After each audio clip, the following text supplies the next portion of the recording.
This is Central Texas Living with Ann Harder. Hello, everybody. Ann Harder here. Football season finally over. We know who the national champion is, but we're going to take a deep dive into the world of officiating college games. And joining me now is Chuck Lewis, who is a member of the Southeastern Conference elite group of officials who make that final review of a questionable call. You work in the Collaborative Instant Replay Center, correct? That is correct.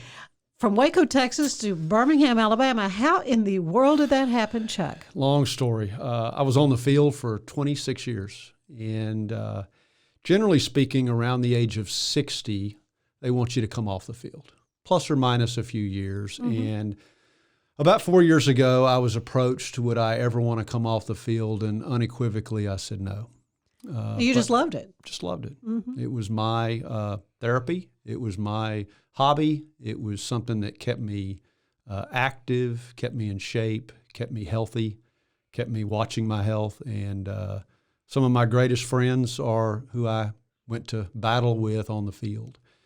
An opportunity presented itself to go into replay in the Southeastern Conference, and it was something that I wrestled with, prayed about, talked with my wife about, and ultimately we decided that the opportunity just occurred 3 or 4 years earlier than what we had anticipated something like that to be presented, and I jumped on it, and it's been better than what I thought it would be. Okay, well, let's go back. I love your story about how you even got into football to begin with. You were not a player, but let's talk about your folks. Your dad sort of led the way. Yeah, I never, I'm 6'1", I'm 158 pounds soaking wet if you threw me into a swimming pool. But an all-star tennis player. I mean, big-time tennis player. I played a little tennis, and that's what I really enjoyed. So I was a tennis player in high school and college. Yeah. Getting out of college, I worked at a bank, 1 block from here, by the way. And one of my clients was a football official, college football official, and he assigned all of the officials here in town. And one day he came into the bank and said, we have a shortage of officials. We need help. Try it for 1 year. And I was 25 years old, single, never been married, no kids. And I said, you know what, I'll try it. Yeah, sounds like a fun hobby, you know? My earliest, fondest memories of just sports were with my dad. Mm-hmm. And my parents were school teachers. They're retired now. But one of the things that my dad did to supplement income on a teacher's salary was he was the public address announcer on Friday nights at Paul Tyson Stadium. Oh, yeah. We've all been there. We all know where it is. Oh, yeah. And as a 5-year-old, if I was really, really good in a week, he would take me on Friday nights with him to the games. And I would just get to hang out in the press box. Oh, my. And that was just the neatest thing for a 5-year-old to be able to go to an electric stadium with all of the emotions that go into a Friday night football game here in Texas and to be with your dad. And that was neat. I had a younger brother. He was 2 or 3 at the time. And so, you know, it allowed he and I to go do something, my mom and my brother to hang out at home. And so my earliest memories that I think got me into football officiating were the memories that we created on those Friday nights of being in the press box, of watching the games, of learning the strategies of offense versus defense and special teams and who made the tackle and who scored a touchdown and skill players and linemen and football officials. Mm-hmm, the officials. But I'll never forget just the electricity of going down on the field before a game with him. As the public address announcer, he would go on the field before the game and talk to each one of the head coaches and get their starting lineups. Mm-hmm. And that was the greatest 5 or 10 minutes of a 5-year-old's life, was to walk on the grass with your dad, to be in the locker room or to be on the field while they're warming up. And so still today, if I'm at a stadium or on the field, or just little bitty things will bring me back to my dad and I doing that at a young age. So that's really what got me into it. Well, the beginnings were somewhat humble, though. Didn't you start out calling junior high games? I did. So when Pete Mejia, who was the official that got me into it, Pete started me out in junior high games. And you start out calling 7th grade B team junior high games on Saturday mornings. Yeah. And so you do start off with some pretty tough assignments. And how are the parents on the sidelines? Well, I jokingly tell people today that it's easier to call an SEC game than it is to call a 7th grade B game with some of the mamas on the sidelines. I bet that's right. But it's just you learn a lot. Yeah. You learn people skills. You learn communication skills. You learn what to call. You learn what not to call. You learn dealing with irate coaches. You learn about being a role model for kids, and so it's a tough place to start, but it's the best place to start. And so from there you would progress up to sub-varsity games, and then your ultimate goal as an official, when you're here in Texas, is to call varsity, football on Friday nights, because Friday Night there's Lights, just nothing that compares. I've been all over the United States and watched football on Friday nights when I would call in other states and other areas, and there's nothing like Texas football on Friday nights. So how did you become a national official to go to other states? It's almost like anything. There's they get your name. There's a lot of there's a lot of fortitude, and there's a lot of luck involved in it. You work your way up. I went from high school to a junior college crew that were some guys here in Waco had. From there, I got picked up in the Lone Star Conference, and then from there got picked up. Now, who else in the Lone Star Conference? That would be schools like Tarleton State, Okay. Texas A&M Kingsville, Eastern New Mexico, Okay. kind of small Division II schools, A&M Commerce, the old East Texas State. Schools like that. They're all from Texas, Oklahoma, New Mexico. Yeah. And then got picked up in the Sun Belt Conference, and from there went to the American Athletic Conference, the old Big East Conference, and then from there to the SEC. They seem like just regimented, 1 or 2 year jumps, but the journey was almost 30 years. So it's not something that you think is a 5 or 10 year process. It's just a long journey. But not really anything you could plan out that I would Not see really. myself someday being a part of this 3-man crew in Birmingham. No, this was a plan of God that I couldn't have drawn this Yeah, up. sure. There's no way. In fact, I think of all the things that I wanted to do in officiating, this was not on any of my plans. Okay, so let's talk about the guys on the field, because you did that many years. What was your biggest challenge at doing that? Was just the physicality of it? Because I see you guys running and all that. That's probably the biggest challenge now, Ann, is the physical nature of it, because the game has changed so much offensively. So now these schools play hurry-up offenses. They score a lot of points. They don't huddle. They go very, very fast. And the average official now will run anywhere from 4 to 7 or 8 miles in a given 3.5 hour football game. Really? Yeah, we would. In the later years of my career, we had to get very in-depth physicals. And part of those physicals, we would wear Fitbits on our wrists to measure our steps and the amount of length of running that we would do. And I remember one game in particular at Houston. We opened there Labor Day weekend, and I ran 6.8 miles, and it was 131 degrees on the field. Oh my gosh! It was a noon kickoff. Yeah, Labor Day weekend. So I don't miss. My word. I don't miss that in the video center now. But the hardest part now is the physical aspects of it. Travel is tough. The rules are hard. You have to stay, abreast of all of the. There are 600 rules in a stupid football rule book, and there's 200 exceptions to those 600 rules. So And you have to know them all. when there's controversy, that happens. Yeah.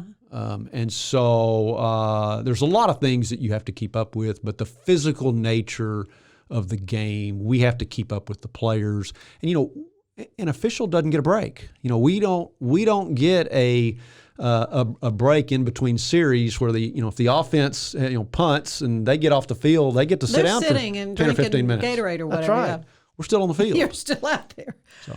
I hadn't really thought about that, to be honest with you. I remember in hearing you speak to a ladies group that you got stepped on here every once in a while. I mean, I'm sure there's a lot of trash talk and stuff going on between these players, and you're right in the thick of it, huh? Yeah, I often get asked, have I ever gotten hurt in officiating? And luckily, I never got seriously hurt. The one or two minor issues that did ever come up were regarding trying to break up scuffles between linemen. Amazingly, when 300 pounds are blocking on 300 pounds, some emotions can come out. Yeah. And, as an official in the middle of the field, I would have to break up a lot of fights. And again, I'm a lot less than 300 pounds. And so I got stepped on a couple times. Oh, wow. And the hardest With part cleats. is they're 1.5-inch cleats, and you get stepped on, and it's when it's 25 or 26 degrees, Oh. and it's just not very comfortable when you get stepped on by a 330-pound lineman. Okay, so I think most people are familiar. There are different flavors of officials on the field. You have different little letters on your back, and Right. one of the guys got the white hat. You did the white hat thing. I was the white hat, for many, many years. And then what is the role of that person? The referee is the crew chief. So he is the ultimate one in charge. He meets with the coaches. He makes the final decisions. If there's ever something that is of controversy within the crew, he's responsible for penalty enforcement. Obviously, he turns on the microphone and makes all the announcements. So that's the guy. That's always the guy. That's the R. He's got the R on the back of his shirt, and he's got the white hat. We call him the white hat, or the crew chief. And the referee is the one that's ultimately responsible for not only the game but for the crew. If there's a crew issue, if a member is struggling, either off the field or on the field. He's responsible for, in college, there's 8 members and 2 replay officials. He's responsible for the crew. You travel every week. It's your little fraternity of guys for 14, 15 weeks out of the year. And you really get to know somebody when you travel 14 weeks out of a year, and the referee is responsible for that. Mm-hmm. So how would you know what game you were going to do? Because you say you've traveled all over the country. Good. Do you have the whole season lined up? So at the beginning of the year, you get your first 4 to 5 weeks assigned to you. So you don't get all 15 weeks given to you. You're given by the coordinator of officials of your conference. Ours is in the SEC. Their officials get the first 4 to 5 weeks given to them, and we're not allowed to tell anybody. So why is that? Well, I think in this day and age, with all that is going on with gambling, with points, with the increase in being able to gamble online, we just don't want in college football for there to be the perception or the possibility of talking to somebody and discussing the aspect of gambling. And so the other thing is you just don't want somebody making a comment off the record, well, Chuck is at Alabama this week, or Chuck is at, LSU this week. You just don't want that to get out. So my family knows where I am. Okay, good. So they know where to get in touch with me, but did they travel with you some? they do some. Yeah. I usually, 2 or 3 weeks out of every year, they'll it'd go be with fun, me. yeah. It's a lot of fun. They enjoy traveling. For all bowl games, I take them just about to all of those. Oh, good. When you get a bowl game. You don't get a bowl game every year, but if you get a bowl assignment, I would try to take them to all of those. And so it was fun. Did you get a bowl game this year? So this year, I worked the SEC championship game. That was my postseason assignment. The first Alabama-Georgia game was my assignment. Yeah, So the last one turned out differently. the last one had a different outcome. Yeah. That is correct. Well, that's why they play 'em, as they say. That's right. That's why they get on the field and play. So my postseason assignment was the first SEC championship game. Okay, very good. Well, we're going to talk more in depth when we come back after a break about what exactly you do in that conference center, multi-million-dollar room that it is. We'll be right back. Hey, I'm April, Hey, I'm Caroline, and this is Bloody Happy Hour. your newest true crime comedy podcast. So grab your favorite drink and join us every week for Thirsty Thursday. We promise to tell you the bloodiest stories and give you a laugh in between. Go find us, follow us, and subscribe anywhere you get your podcasts. Cause guess what? We about to be sipping on some murder.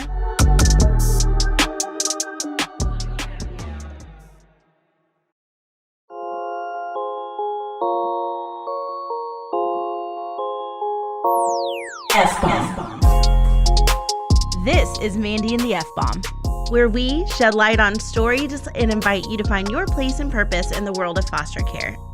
Through my involvement with families involved in foster care and being a foster mom myself, I've learned that it's the things that wreck us the most profoundly that can stitch us back together into the best, purpose-filled versions of ourselves.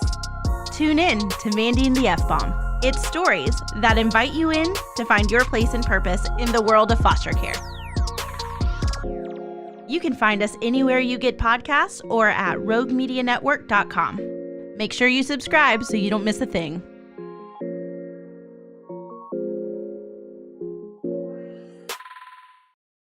And we're back with Chuck Lewis, who is a Waco man, local business executive, works for a bank.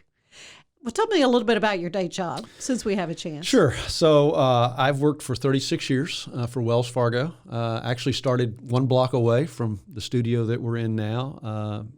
Fresh out of college, 20 years old, at First National Bank. Yeah.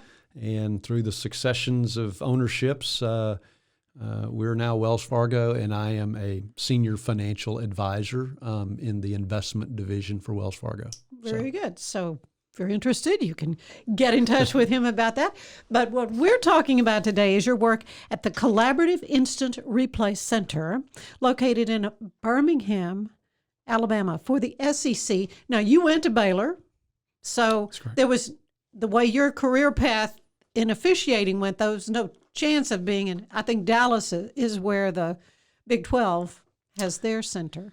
Yeah, Big 12 has their video center in Dallas, where their conference office is, and I could have gone, that direction if the fortunes would have lined up. I would just not have been able to call any Baylor games. Right. So as a result, they're very meticulous about you not. In fact, you said that your son is thinking about going to Arkansas. That's correct. He is, And if he does, I'm out on the Arkansas games. Yeah. So they absolutely will not let you. They will need be involved. One of my colleagues to work all the Arkansas games. Okay, so again, calling on your speech to a ladies group that I was at, and it was kind of funny because I'm not that really into football. I mean, I followed a little bit, but one of my lady friends in the group said, I live for Saturdays. She was hilarious.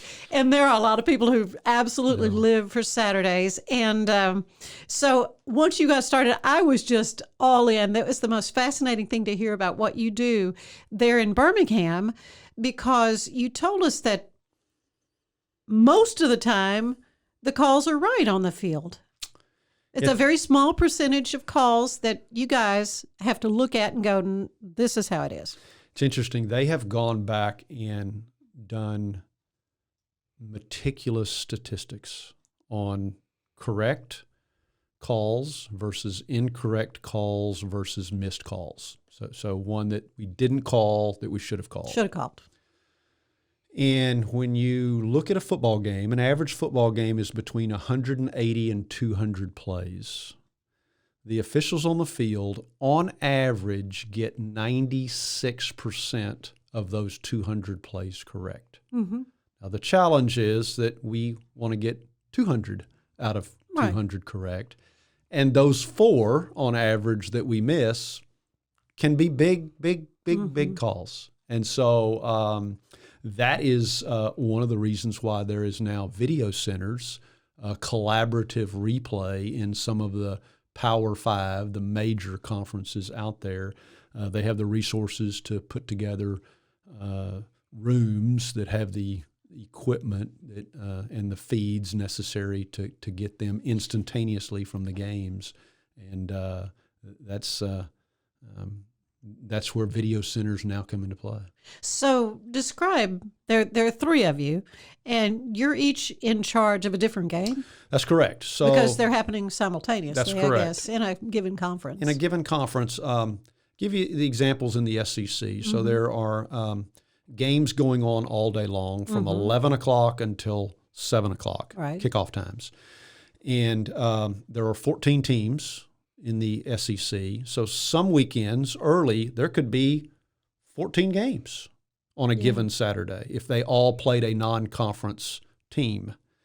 There could be 7 if they all played each other. So in a given Saturday, there's different amounts of games that we have to work. We're each assigned a game given a different time frame, and we work our game. And I'm on a headset with the stadium, with the replay officials at the stadium, and we're talking on every play. You know, take a look at this. Let's clear targeting. Did he step on the line? Get a right end zone camera. Get a left end zone camera. So whether or not they stop and go, the play is under review, which is, does that mean it's automatically going to you in Birmingham? Yeah, when they stop the game at the stadium, then automatically we go into high alert. And then all 3 of us will be looking at that play. So they'll stop what they're doing. And they will come over and look at my play. Really? Okay. I so will call more them. eyes More checking eyes. it out. So there's 2 at the stadium and 3 in Birmingham that are collaborating on making the final decision in replay.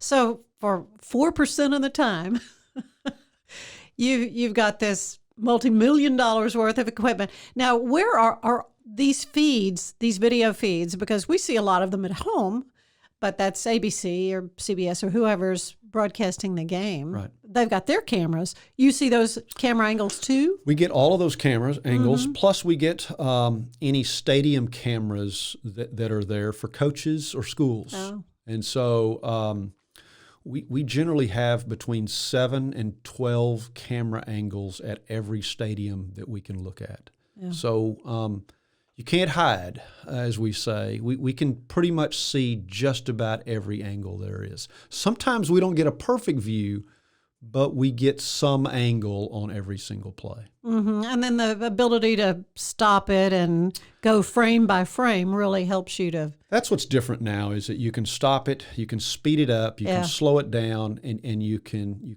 enlarge the view. So if we have a very close, tight sideline play where maybe a guy stepped on the line, or maybe he stepped on an inline in the end zone, all those images can now be enlarged, and we can see specks of grass on the field now. Really? And so it's really it is amazing where, you know, we all talk about in all of our works of life how technology has changed everything that we do. It has changed football, and it has changed football officiating.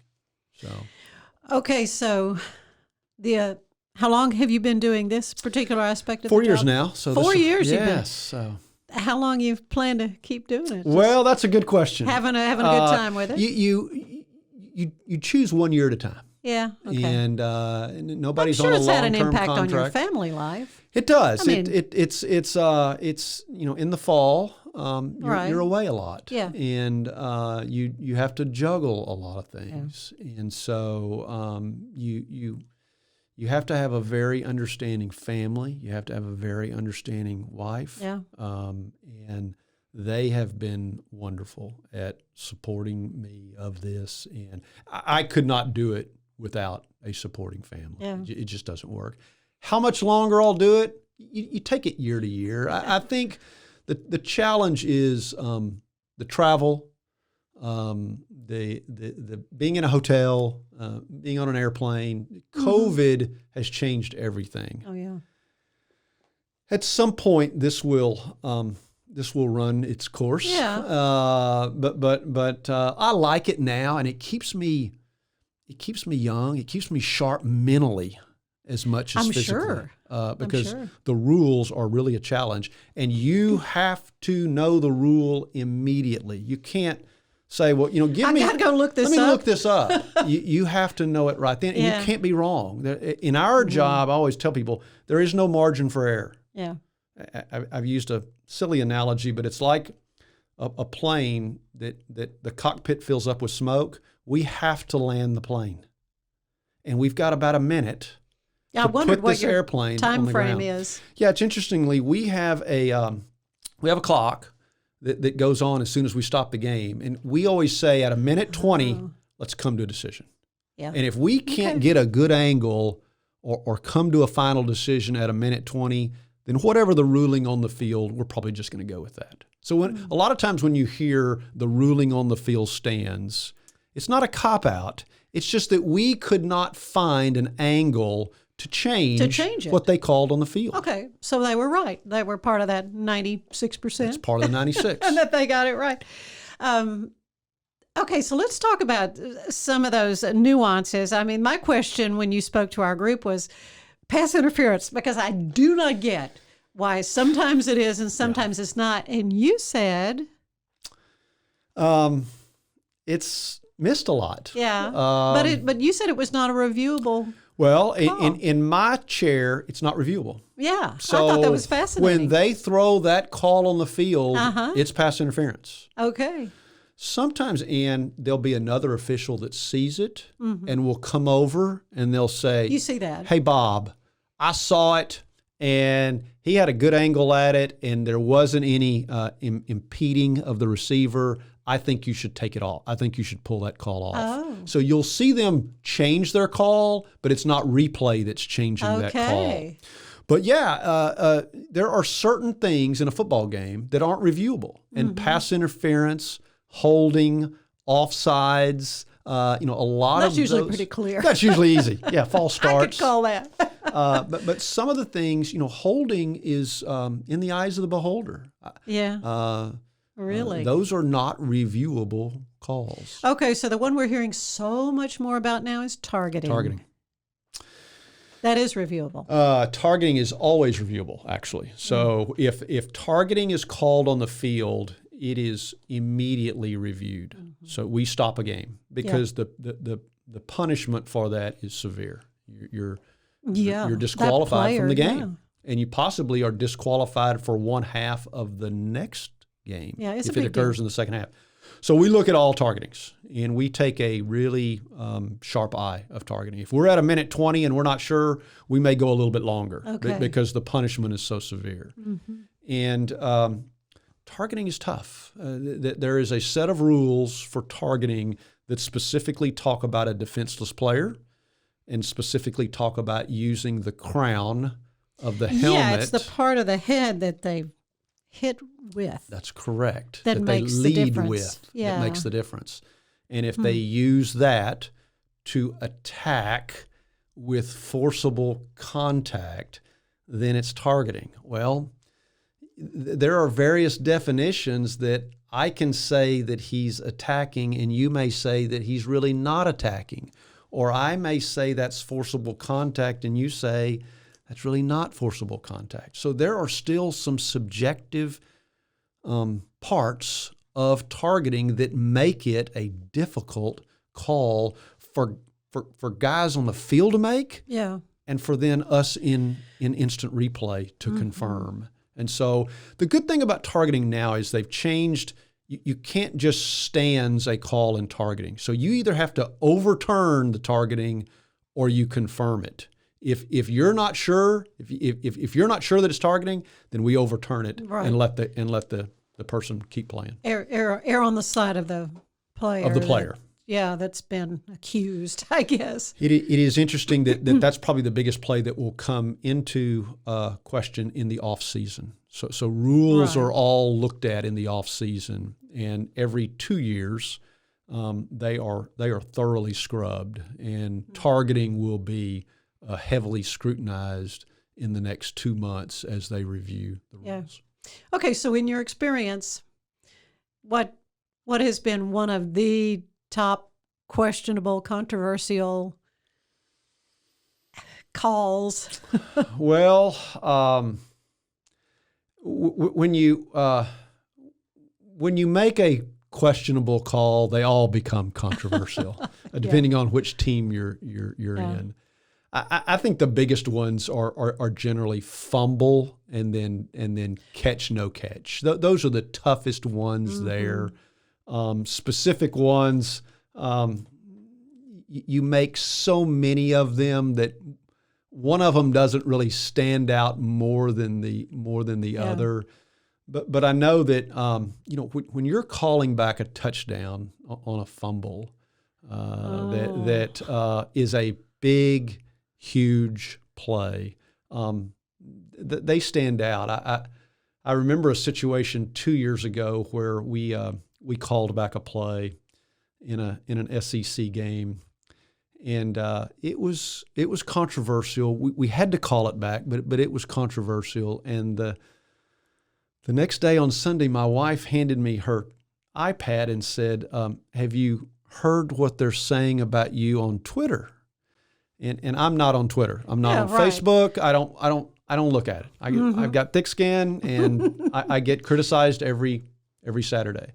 She said, "Well, you may want to look at this one because there's a lot going on here." And so she handed me the iPad, and for one call, there was 2,500 comments from SEC fans in one call. So it's part of the territory. It's just part of the job. We are going to get questioned. We will always get questioned. Yeah. But you know that going in, and if you can't handle that scrutiny, this is not a chair for you to sit in.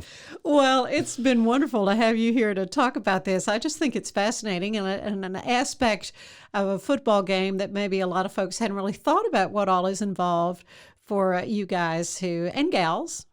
Very I'm much sure so. there's some female colleagues out there too. More and more each year. Yeah, and so it's delightful. And so we're looking forward to the next football season. Thank you so much, Chuck Lewis, for being with us. Central Texas Living is part of the Rogue Media Network family. Be sure to check out their other shows at roguemedianetwork.com. Please rate us 5 stars on iTunes and anywhere else you get your podcasts. Join us again soon for more Central Texas Living, the podcast.